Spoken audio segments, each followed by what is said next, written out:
మోకాళ్ల నొప్పులు, gas, gut health వంటి సర్వ రోగాలకు నివారణి అరుణ యోగా ఆముదం. నమస్తే, welcome to I dream talking point with కవిత.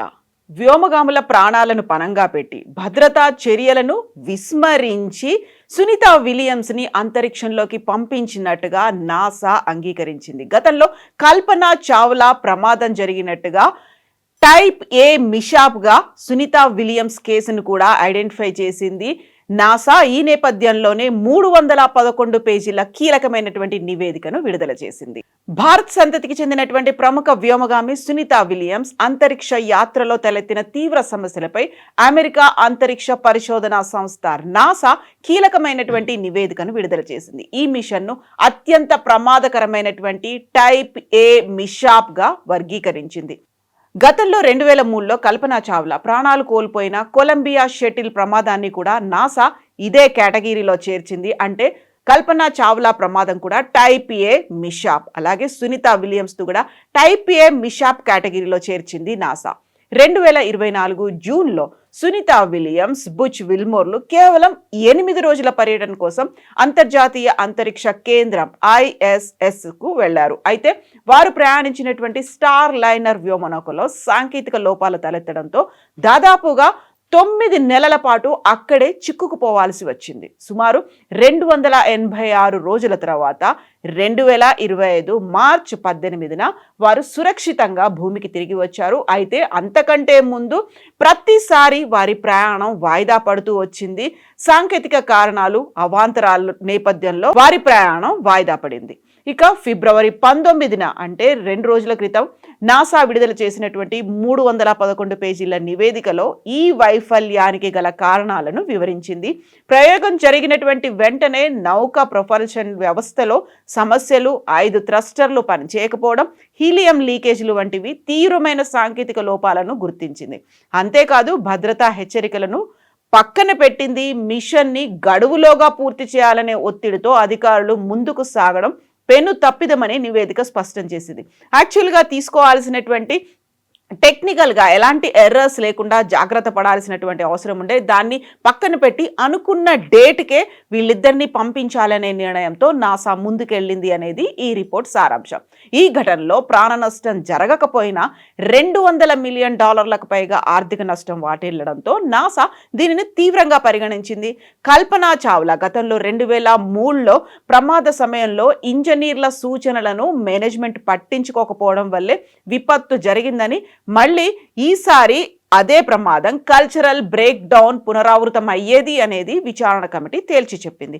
చివరకు స్పేస్ ఎక్స్, ఎలాన్ మస్క్ చెందినటువంటి స్పేస్ ఎక్స్ కు చెందిన డ్రాగన్ క్యాప్సూల్ ద్వారా వ్యోమగాములైతే భూమికి చేరుకున్నారు. ఈ సుదీర్ఘ పర్యటనతో సునీత విలియమ్స్ తన కెరీర్ మొత్తంలో 608 రోజులు అంతరిక్షంలో గడిపి సరికొత్త రికార్డును అయితే నెలకొల్పారు. ప్రస్తుతం ఈ మిషన్ వైఫల్యానికి బాధ్యులైన వారిపై చర్యలు తీసుకునేందుకు నాసా సన్నాహాలు చేస్తోంది. ఇక సునీత విలియమ్స్ కి సంబంధించినటువంటి ఆవిడ కెరీర్, ఆమె సాధించినటువంటి విజయాలను చూద్దాం. భారత సంతతికి చెందిన ప్రముఖ నాసా వ్యోమగామి సునీత విలియమ్స్ కీలక నిర్ణయం గతంలోనే తీసుకున్నారు. తను కిందికి వచ్చిన తర్వాత, భూమి మీదకి వచ్చిన తర్వాత డిసెంబర్లో తన నిర్ణయాన్ని అనౌన్స్ చేశారు. నాసా నుంచి రిటైర్ అవుతున్నట్లుగా ప్రకటించారు.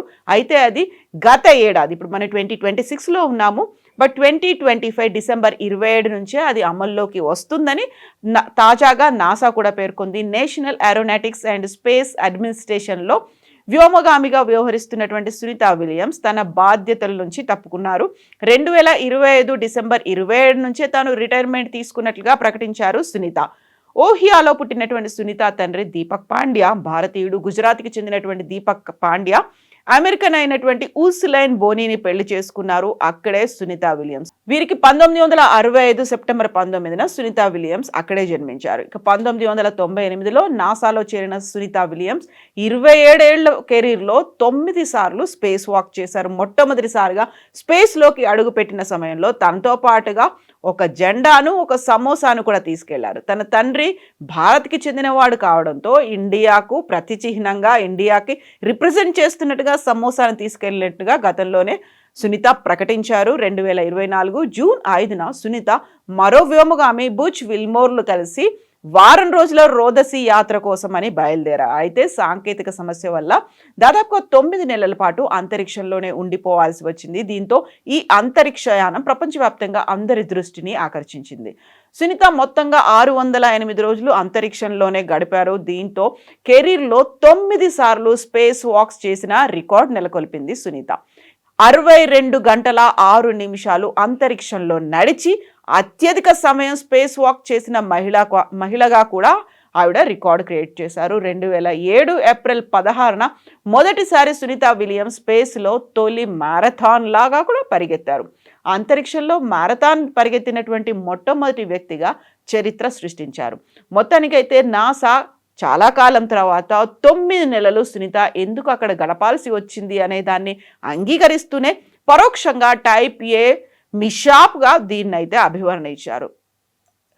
ఎలాన్ మస్క్ స్పేస్ షటిల్ కనుక వెళ్ళి వాళ్ళని తీసుకురాకపోయి ఉంటే కల్పనా చావ్లాకి జరిగినటువంటి ప్రమాదం తన ప్రాణాల మీదకి వచ్చేది, సునీత విలియమ్స్ను కూడా అలాగే కోల్పోయే వారిమి అనేటువంటి వార్తలు ఆ సమయంలో అంచనాలు కూడా వినిపించినటువంటి నేపథ్యంలో సేఫ్గా సునీత ల్యాండ్ అయ్యారు, తన రిటైర్మెంట్ ప్రకటించారు. ఆ తర్వాత ఇప్పుడు నాసా అయితే ఈ ప్రమాదానికి కారణాన్ని పరోక్షంగా ఆయన చెప్పినప్పటికీ 311 పేజీల నివేదిక అయితే ఏం జరిగింది అన్నది పూసగుచ్చినట్టుగా వివరించింది. యాక్చువల్గా నాసా ఇంతకాలం ఎందుకని ఆగింది, ఇప్పుడు ఎందుకు స్పందించింది? కామెంట్స్ రూపంలో తెలియజేయండి.